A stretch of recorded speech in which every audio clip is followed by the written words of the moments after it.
Hello students and welcome to another video lesson. Today we will learn about how to write an advantages and disadvantages essay for our writing task 2. It is also task 2 for IELTS. We'll go step by step covering paraphrasing, thesis statements, essay structure, discourse markers and the common mistakes that you should avoid. Before we start writing, let's understand what this essay type is about. In an advantages and disadvantages essay, you must discuss both the pros and cons of a topic, which means the positives and the negatives, the benefits and the drawbacks. It follows a specific structure like introduction, advantages, disadvantages, and conclusion. You must support your points with explanations and example. Take a look at an example question. The question in your exam will look something like this. Some people believe that working from home is more beneficial than working from an office. Discuss the advantages and disadvantages of this trend. In place of advantages and disadvantages, sometimes they give you benefits and drawbacks, pros and cons, positives and negatives. Now pause the video for 10 seconds and think of some advantages and disadvantages of working from home. Ready? Now let's move on. Now that you know the essay type, let's look at the essay structure. A strong advantages and disadvantages essay has 4 parts. Introduction, which paraphrases the question, and you must write a thesis statement here. Followed by body paragraph 1, which starts with the topic sentence, discuss the advantages of the topic with explanations and example. Followed by paragraph 2, again starting with the topic sentence, and here you will discuss the disadvantages of the topic with explanation and example. And finally is the concluding paragraph, conclusion paragraph, where you summarize the key points and provide a balanced view. Now try to remember these 4 parts. Now let's see how to write the introduction, what to include in the introduction.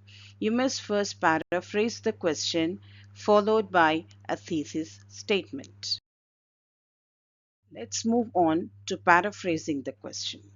One of the biggest mistake that many students and IELTS students make is copying the question instead of paraphrasing it. Avoid copying the question directly and use synonyms and change the sentence structure to paraphrase. Here is how you can paraphrase it effectively. For example, your original sentence is, question is, some people believe that working from home is more beneficial than working from an office. How you can paraphrase it? In this way, some people will become many individuals. Believe is changed to argue that working from home is remote work. Office, more beneficial will become advantages. More advantages than will become compared to traditional office-based jobs. So you can use different paraphrasing techniques here to paraphrase your question.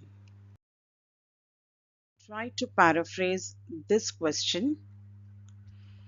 Technology has changed the way people communicate in recent years. Pause the video and write your paraphrase question.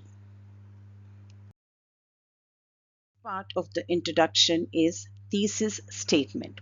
Writing a strong thesis statement. The thesis statement is the most important sentence in your introduction. It tells the reader what your essay will discuss. So here are the 3 ways to write a strong thesis. Number 1, direct approach. You can say this essay will discuss both the benefits and drawbacks of online shopping, or both the advantages and disadvantages of online shopping, or pros and cons of online shopping. Another one is opinion based. While online shopping provides convenience, it also has disadvantages such as security risks. Another way is balanced view.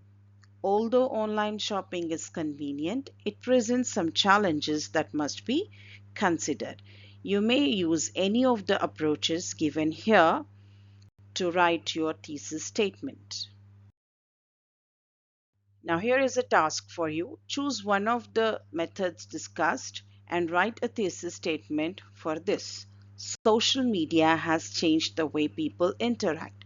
Pause the video and write, and when you are done, you can play the video to continue. Let's move on to body paragraph structure. Each body paragraph must follow a clear structure, must contain a clear topic sentence that introduces the main idea.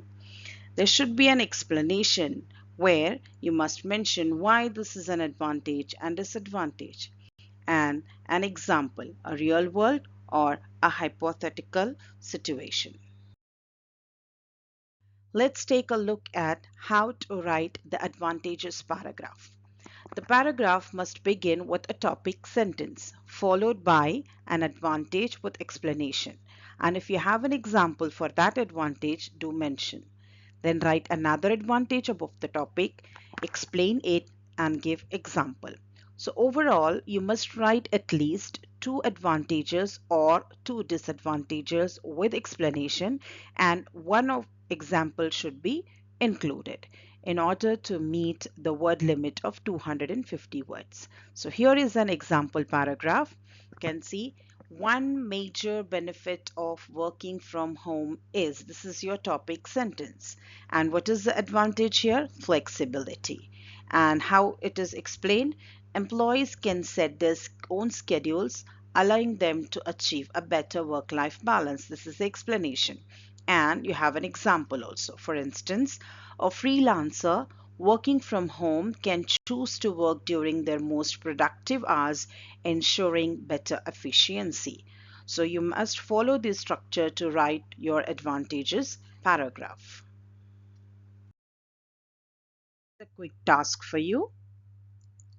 Write a body paragraph on one advantage of learning a new language. You need to write only one advantage. So start with the topic sentence, write the advantage, explain it, and give an example. Pause the video and write, and once you are done, you can play the video again.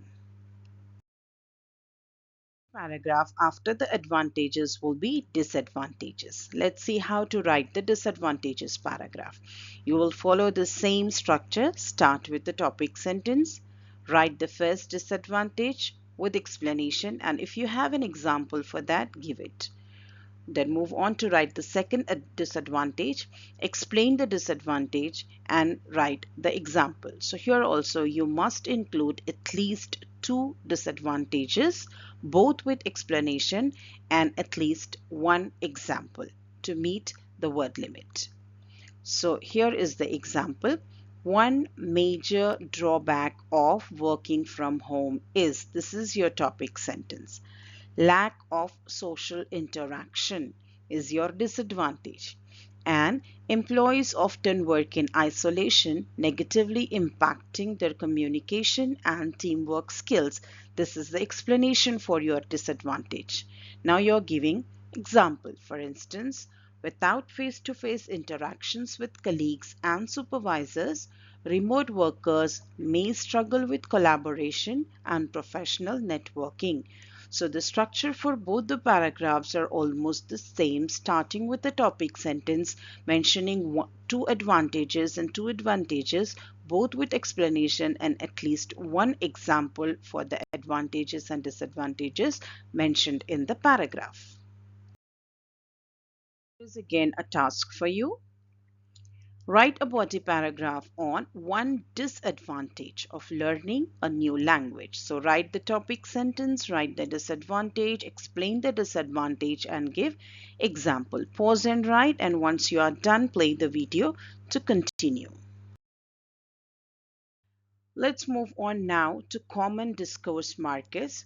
Using the right discourse markers makes your essay more organized.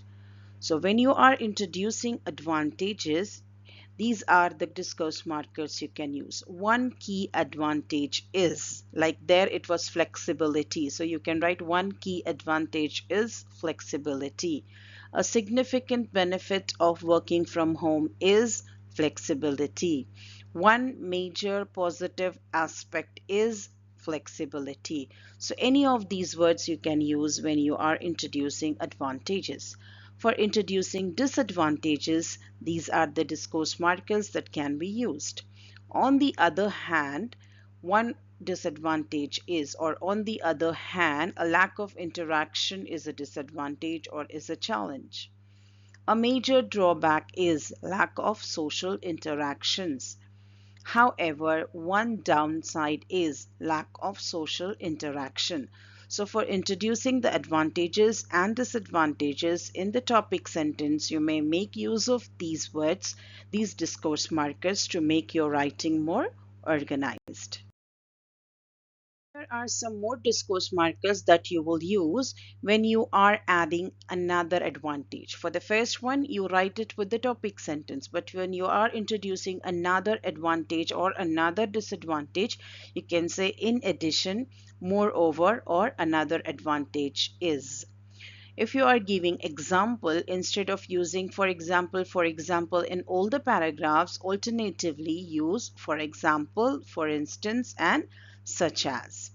For explaining a cause and effect, if you're giving the reason, explaining why this happened, you can use because, as a result, and therefore. For contrasting ideas, for different ideas, you can use however, on the other hand, and although. This you can use when you are starting your disadvantage paragraph. And lastly, when you are summarizing and writing the conclusion, you may use these words. In conclusion, to sum up, and overall. Remember these discourse markers and use them throughout your essays to make it more organized. Another task for you. Write a body paragraph by rewriting this sentence using a discourse marker.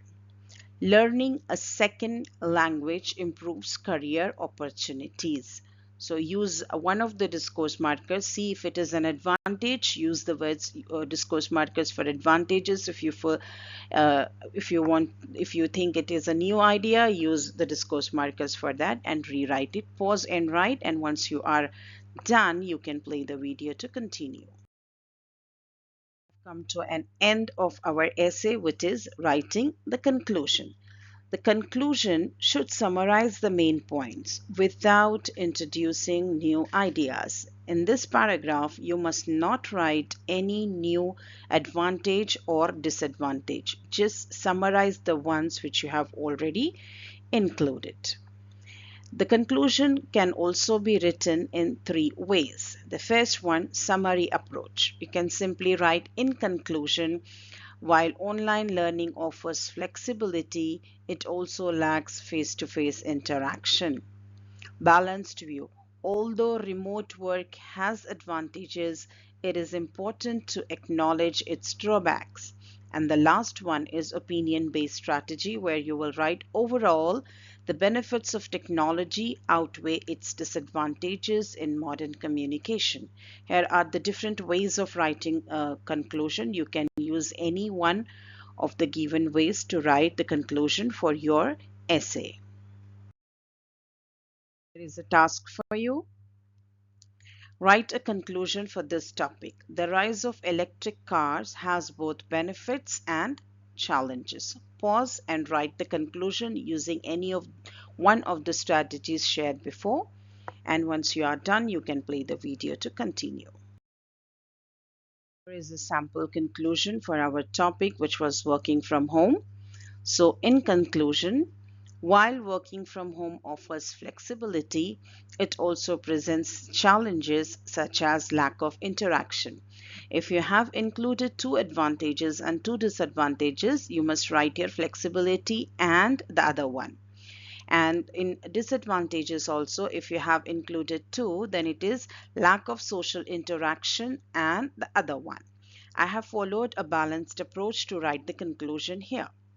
However, the advantages outweigh the disadvantages. You feel that's your opinion that the advantages are more than the disadvantages, and you must give the reason for it because remote work allows for better work-life balance, increased productivity, and financial savings. You see here we have not introduced any new ideas here, used the previously mentioned ideas and just gave our opinion with the proper reasoning.